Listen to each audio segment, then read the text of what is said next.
Hello everyone, नमस्कार, जय श्री राधे राधे। आप सभी बच्चों को स्वागत है आज के सेशन में।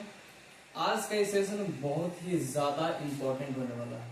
ठीक है, तो आप लोगों को इन्फॉर्मेशन मिला होगा कि किस तरीका से हम लोग हिंदी मीडियम वाले बच्चों जो 11th क्लास में उसके लिए बायोलॉजी और इंग्लिश ग्रामर का क्लास कब कब होगी, इस चीज के बारे में आप लोग हम अवगत करा चुके हैं। एक बार फिर से उसको बता देते हैं। ठीक है, तो सबसे पहले आप ये जान लीजिए कि किस किस दिन आपको इंग्लिश ग्रामर का क्लास होने वाला है। ठीक है, तो वीक में होता है बालक 7 डेज, उसमें से फ्राइडे और सैटरडे को इंग्लिश ग्रामर का क्लास होगा। ठीक है, बाकी मंडे टू थर्सडे क्लास 11 जो हिंदी मीडियम के बच्चा है, ठीक है, उसका बायोलॉजी का क्लास होगा। ठीक है, इस बात को आप याद रखिएगा। चलिए,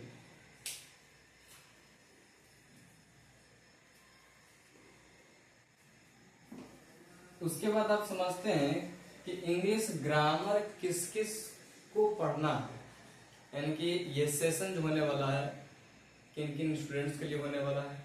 ठीक है, तो अगर आप क्लास 9th में है, 10th में हो, 11th में हो या फिर 12th में हो, ठीक है, सीबीएसई बोर्ड से पढ़ रहे हैं या फिर बिहार बोर्ड से पढ़ रहे हैं, कोई फर्क नहीं पड़ता। हर एक बच्चा को समझ में आएगा, बिल्कुल बेसिक से लेकर के चलेंगे। ठीक है, जैसे आप देख लीजिए टॉपिक यहाँ पर पहला चैप्टर जो है लेटर से स्टार्ट कर रहे हैं। ठीक है, जो कि आप लोग क्लास 2 या फिर 1 में पढ़ाया जाता है। ठीक है, अगर आप टारगेट करना चाह रहे हैं कॉम्पिटिटिव एग्जाम को जिसमें इंग्लिश पूछा जाता है, ठीक है, उसके लिए बेहतर होगा आपका एक बेस फाउंडेशन तैयार इस बेस से हो जाएगा।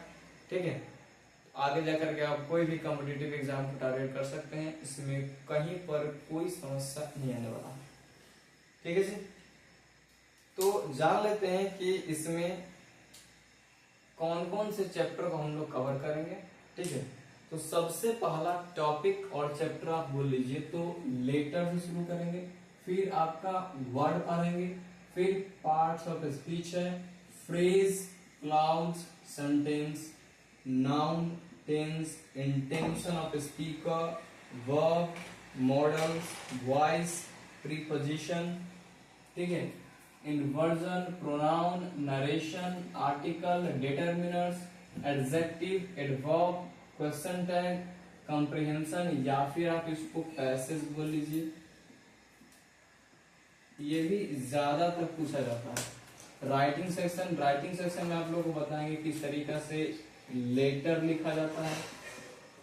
ठीक है, पैराग्राफ राइटिंग किस तरीके से किया जाता है।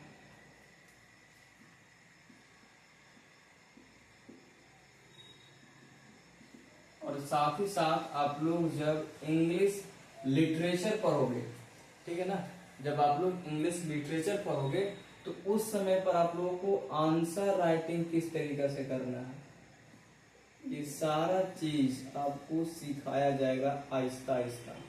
ठीक है, फिर हम लोग एक वोकैब का सेशन लेंगे। वोकैब के सेशन में क्या होगा, आपको antonyms, synonyms, one word substitution, ठीक है, फ्रेजल वर्ब, ये भी ज्यादा इंपॉर्टेंट है, आपके एग्जाम में पूछा जाता है। जो भी बच्चा क्लास 12th में पेपर देंगे, ठीक है, उसके लिए भी जरूरी है। और साथ ही साथ हर एक कॉम्पिटिटिव एग्जाम में फ्रेजल वर्ब पूछा जाता है। ठीक है, इडियम्स एंड फ्रेजेस भी हम लोग जानेंगे। ठीक है, और साथ ही साथ एक और टॉपिक है फिगर ऑफ स्पीच, आप लोग इसको हिंदी में अलंकार बोलते हैं। फिगर ऑफ स्पीच आपको पूछा जाता है, इसको हम लोग पोएटिक डिवाइसेस बोलते हैं। पोएटिक डिवाइसेस, ठीक है, पोएम से बेसिकली यूज किया जाता है। ठीक है, तो ऐसा सवाल दे देगा कि पोएम का ये स्टांजा है, ठीक है, इसमें बताइए कौन सा पोएटिक डिवाइस हो रहा है, तो इस तरीके से सवाल बन सकता है। तो इस चीज से आप निश्चिंत रहिए कि अगर आपको सिर्फ और सिर्फ अगर आपको सिर्फ और सिर्फ ABCD आता है, ये तो आता ही होगा, ABCD छोटा बड़ा और बड़ा बड़ा, ये दोनों आता होगा आपको। अगर सिर्फ आपको सिर्फ इतना ही आता है तो भी मैं आप लोगों को संभाल लूंगा। इतना बेसिक से स्टार्ट करेंगे, ठीक है। तो एक बार आप लोग सिलेबस को लिख लीजिए, ताकि जैसे जैसे टॉपिक कवर होते जाए आप इस पर टिक लगाते जाए, ठीक है। तो एक बार आप इस सिलेबस को लिख लीजिए। चलिए,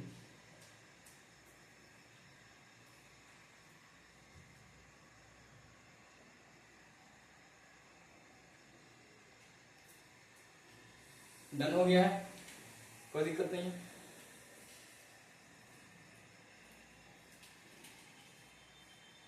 तो याद रखिएगा कि किस दिन आपको सेशन होने वाला है। और एक बात और याद रखिए आप लोग कि आपको ये जो लेक्चर मिलेगा, ठीक है, इसी YouTube चैनल पर मिलेगा और मॉर्निंग में 9 बजे मिलेगा, सुबह में 9 बजे, ठीक है। तो हर दिन मॉर्निंग में 9 बजे बैठ करके कॉपी पेन लेकर के क्लास करना है और प्रॉपर नोट्स बनानी है, ठीक है। काम चोरी नहीं करना है, ठीक है ना। चलिए, तो इसको मिटाते हैं और शुरू करते हैं आज के सेशन को। लेटर से शुरू स्टार्ट करेंगे, ठीक है।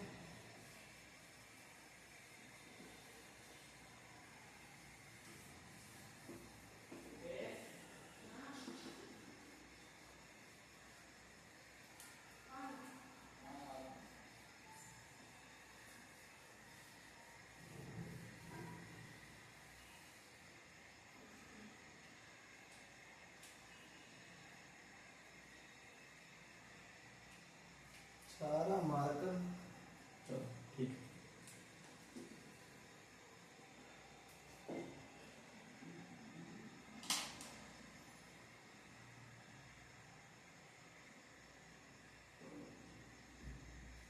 ठीक है,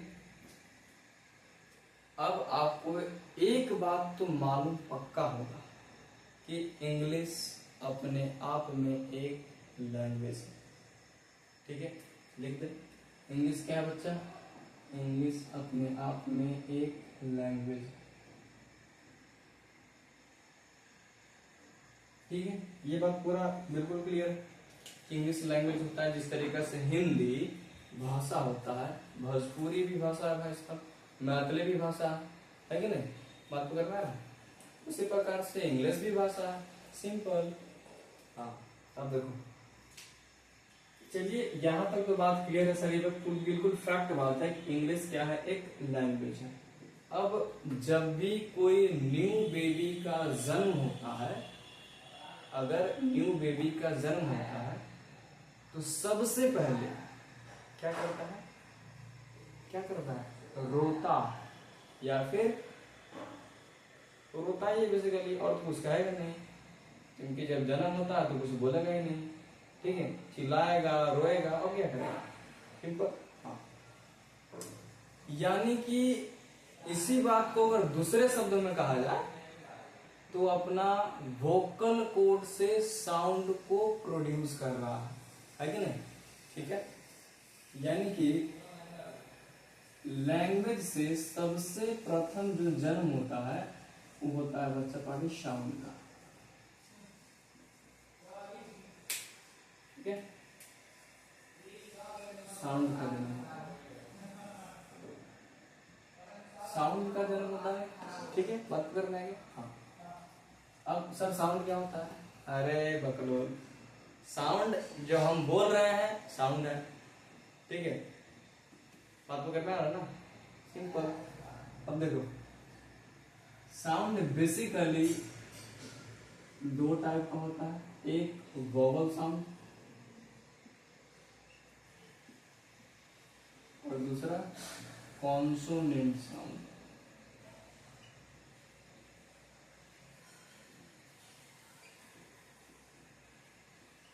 वोवल साउंड किसको बोलते हैं और कॉन्सोनेंट साउंड किसको बोलते हैं?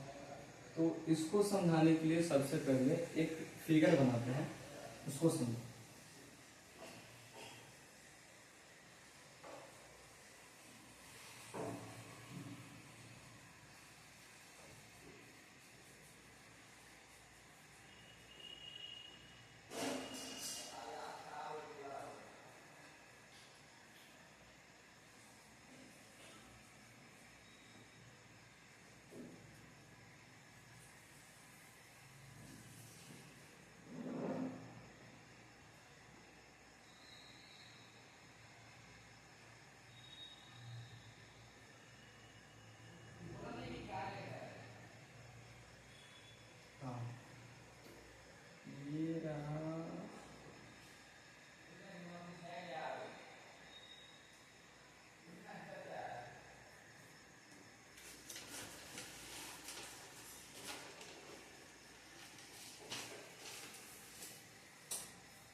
चलो बस इतना ही जरूरत है।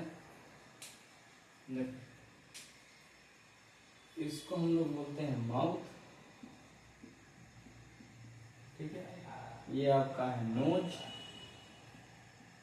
ठीक है ना। हाँ, यहाँ पर आपका होगा टंग, ठीक है। और ये दिख रहा है ये, इसको हम लोग बोल रहे हैं वोकल कॉर्ड, और इसी वोकल कॉर्ड से साउंड क्या होता है, प्रोड्यूस होता है। अपने गर्दन में हाइट वाला दिख रहा है, ठीक है। जब बोलोगे तो यहाँ पर वाइब्रेट करता है, क्योंकि इसी वोकल कॉर्ड के वाइब्रेशन करने से साउंड यानी कि आवाज निकलती है, ठीक है। यहाँ तक बात क्लियर है। तो जो साउंड डायरेक्टली हमारे वोकल कॉर्ड से प्रोड्यूस होता है, डायरेक्टली बिना बॉडी के कोई पार्ट के हेल्प से, जैसे ए, ठीक है, कोई दिक्कत नहीं, बात तो करना है, ओ, ठीक है। तो ये सारा साउंड जब प्रोड्यूस हुआ है, यानी जब उस साउंड को हम प्रोनाउंस कर रहे हैं, तो डायरेक्टली वोकल कॉर्ड से, ठीक है, हमारे बॉडी का और कोई भी पार्ट्स उसको प्रोनाउंस करने में हेल्प नहीं कर रहा है, ठीक है। तो वैसा साउंड जो हमारे वोकल कॉर्ड से प्रोनाउंस होता है without any help of any parts of our body is known as vowel sound, ठीक है। डेफिनेशन की जरूरत नहीं है, क्योंकि आपके एग्जाम में वोवल साउंड या फिर कॉन्सोनेंट साउंड का डेफिनेशन नहीं पूछेगा। बस आप इतना समझिए कि जो साउंड, जो लेटर, ठीक है, डायरेक्टली हमारे वोकल कॉर्ड से प्रोनाउंस होगा बिना किसी बॉडी के पार्ट के हेल्प के, उसको बोलेंगे क्या, वोवल साउंड, ठीक है। और कॉन्सोनेंट साउंड वैसे साउंड है जो वोकल कॉर्ड से प्रोड्यूस तो होगा ही, उसके साथ साथ हमारे बॉडी का कुछ पार्ट्स जैसे लिप्स, टंग, टीथ, ठीक है, इस सब के मदद से प्रोनाउंस होगा, उसको बोलेंगे कॉन्सोनेंट साउंड, ठीक है। कोई दिक्कत नहीं है। वोवल साउंड का संख्या बेसिकली होता है 20 और कॉन्सोनेंट का संख्या होता है 24। तो अब आपसे अगर हम एक सवाल पूछ ले पक्का, ठीक, कि साउंड का टोटल संख्या, टोटल नंबर कितना होगा बालक, तो इसका हो जाएगा सर 44, ठीक है। कोई दिक्कत नहीं है। यहां तक पूरा बात क्लियर है, ठीक। अब इसी जब ये साउंड 44 आ गया, तो इस साउंड को अब एक रिटन फॉर्म दे दिया गया, साउंड को रिटन फॉर्म दे दिया गया, और इसी साउंड का जो रिटन फॉर्म है, उसी रिटन फॉर्म को क्या बोलते हैं, लेटर्स बोलते हैं, ठीक है। तो इसको यहां पर लिख रहा है लेटर्स, ठीक है। तो साउंड से लेटर्स का जन्म हुआ, ठीक है। साउंड का रिटन फॉर्म को ही क्या बोलते हैं, लेटर्स बोलते हैं, ठीक है। तो यहां पर लिख देते हैं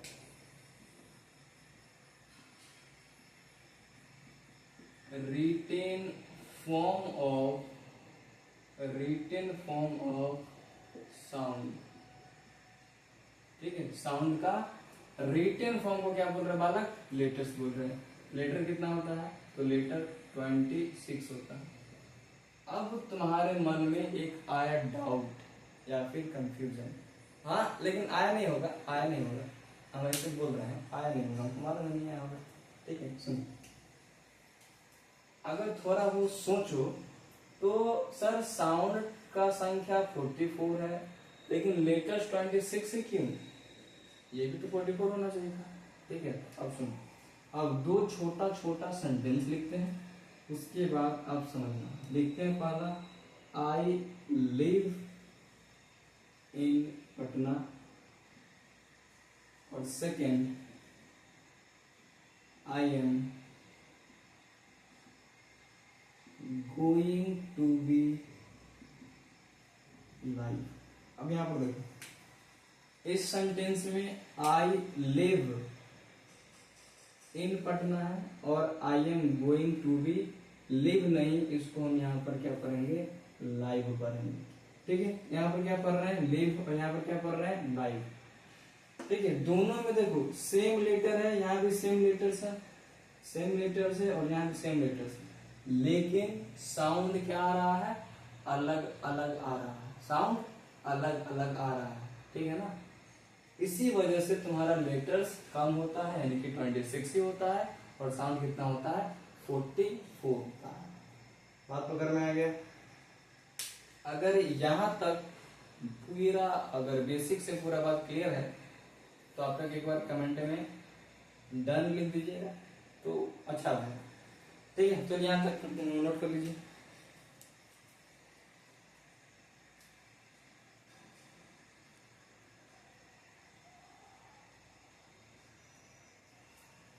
हो गया बालक। हाँ, यहाँ पर 44 लिखा हुआ है, पनीर दिख रहा है तो लिख देते हैं 44 है।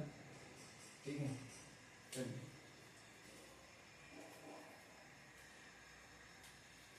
अब इसको जरा मिटाते हैं।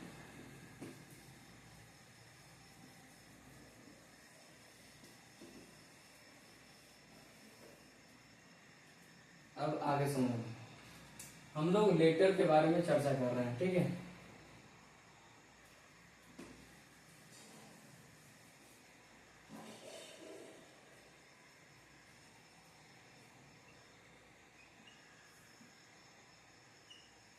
अल्फाबेट क्या होता है सर, ABCD,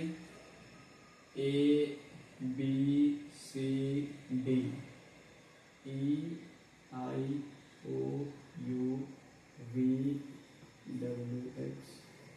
YZ। ठीक है, इस बीच में आप लोग भर लीजिएगा। ठीक है ना, ये भी पता चल जाना कि आपको भी सिखाता है कि नहीं आता है। ठीक है, इस बीच में जो खाली स्थान है भर लीजिएगा। अब सुनो बालक, ए से लेकर के जेड तक इस पूरा को हम क्या बोलते हैं, अल्फाबेट बोलते हैं।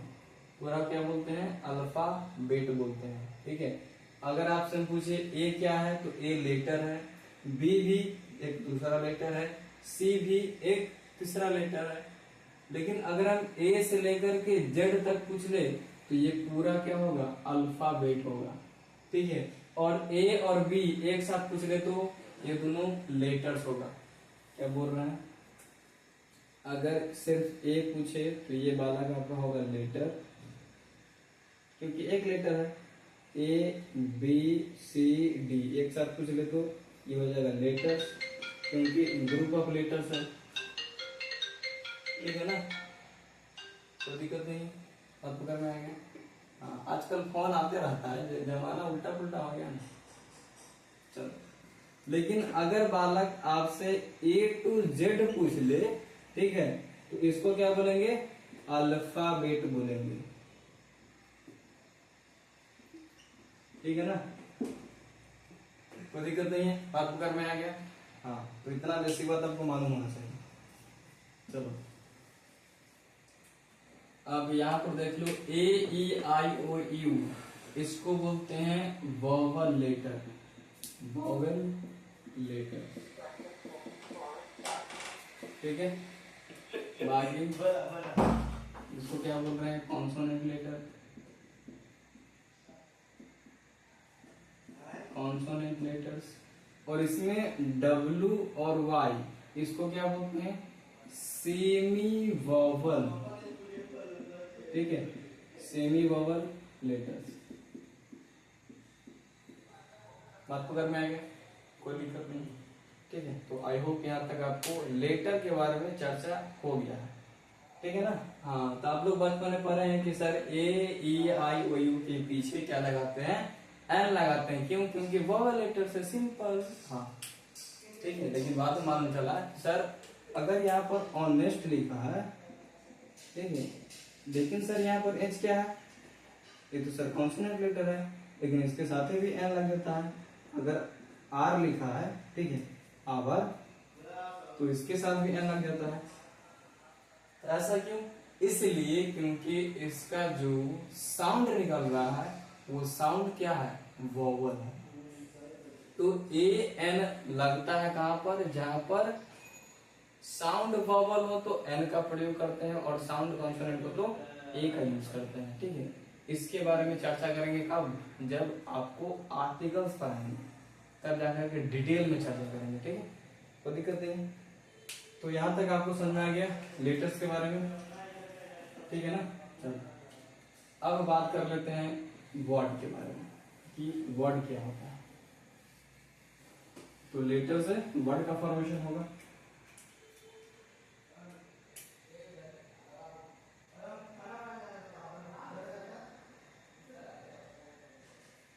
ठीक है, तो सबसे पहले इसका डेफिनेशन लिख लो, उसके बाद समझते हैं।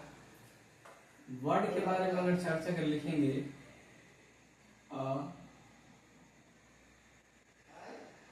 Well arranged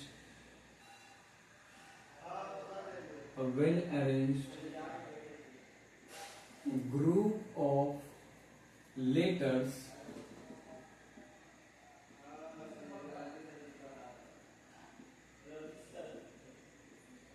which makes a complete sense। ठीक है, बात समझ आ गई। क्या लिखा हुआ है, a well arranged group of letters which makes a complete sense। आपको कर में नहीं आया ना, हमको मालूम नहीं आया। अब सुन, सबसे पहले इतना बात समझो कि सर ग्रुप ऑफ लेटर्स बोल रहा है, यानी कि एक से ज्यादा लेटर होगा। तो एक सिंपल सा वर्ड लिखते हैं एप्पल, बस मैंने पढ़ा है ना, पर A double P L E, Apple माने सेब, है कि नहीं, पढ़ा है, गुड। अब एक बात बताओ, इसमें कितना लेटर्स है, 1 2 3 4 5 लेटर है। ठीक है, 5 लेटर है, कोई दिक्कत नहीं। अच्छा, हिंदी में आप लोग पढ़े हो एक वचन बहुवचन। ठीक है, अगर यहाँ पर सिर्फ ए लिख दे तो यहाँ पर सर ये एक लेटर है। ठीक है, और एक से जब ज्यादा होगा तो उसको क्या बोलेंगे, एक से ज्यादा होगा तो क्या बोलेंगे, प्लूरल फॉर्म हो गया। अगर यहाँ पर 1 है, ए है, सिर्फ एक लेटर है, तो उसको क्या बोलेंगे, सिंगुलर। ठीक है, और जैसे ही एक से ज्यादा होगा उसको क्या बोलेंगे, प्लूरल बोलेंगे। बात पकड़ में आ गया। तो यहाँ पर एप्पल में कितना है, 5 लेटर, यानी कि लेटर्स का एक ग्रुप है। ठीक है, बात पकड़ में आ गया। तो ग्रुप ऑफ लेटर्स, इतना बात आपको समझ में आ गया। ठीक है, कोई दिक्कत नहीं। अच्छा चलिए, बात क्लियर। अगर इसको हम ऐसे लिख दे पी पी एल ई ए, पी पी एल ई ए, ठीक है सर, ये भी तो ग्रुप ऑफ लेटर्स ही है, क्या इसको भी हम वर्ड बोलेंगे? तो अब देखिए यहाँ पर एक छोटा सा चीज ऐड किया गया है, well arranged group of letters, यानी कि जो लेटर्स है उसका अरेंजमेंट भी सही तरीका से होना चाहिए। ठीक है, उल्टा पुल्टा नहीं करना है, सही तरीका से वेल अरेंज होना चाहिए लेटर्स का ग्रुप। ठीक है, और साथ ही साथ उसका कोई अपना एक कंप्लीट मीनिंग या फिर सेंस निकलना चाहिए। ठीक है, तो एप्पल को देख लो, एक वेल अरेंज्ड लेटर्स का ग्रुप भी है, और एप्पल का मतलब बारह का पर क्या होता है, सेब होता है, यानी कि इसका कंप्लीट सेंस या फिर मीनिंग भी निकल रहा है। ठीक है, इसलिए इसको क्या बोलेंगे, वर्ड बोलेंगे, और इसको हम लोग वर्ड नहीं बोलेंगे। क्यों नहीं बोलेंगे? पहला बात ये, इसका कोई मीनिंग नहीं निकल रहा है, दूसरा वेल अरेंज नहीं है। ठीक है, बात पकड़ में आ गई। एक और एग्जांपल लेके समझाते हैं आपको, जैसे लिखते हैं गुड। ठीक है, गुड क्या है, यहाँ पर देख लो 1 2 3 4 लेटर है, तो ग्रुप ऑफ लेटर्स, बात पकड़ में आ गया। गुड का अपना एक मीनिंग भी निकल रहा है, जिसका क्या मतलब होता है, अच्छा होता है। ठीक है, गुड मतलब क्या होता है, अच्छा होता है।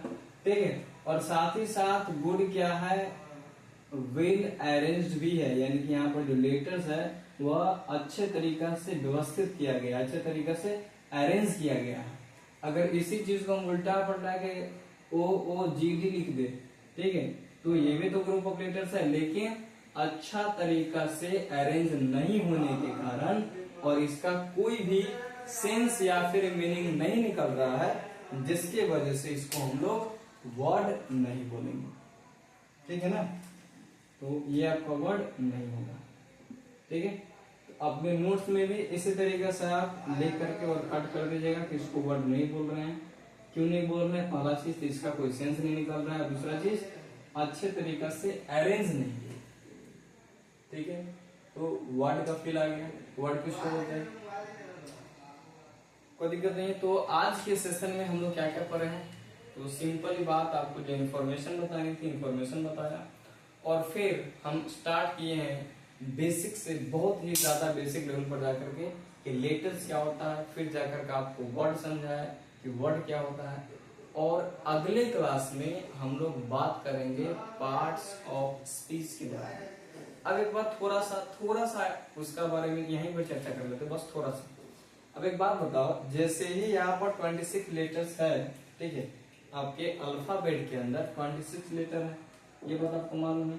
और यही 26 लेटर मिल करके हजारों करोड़ों क्या बनाएगा, वर्ड्स का फॉर्मेशन करेगा, ठीक है। बात सही है ना।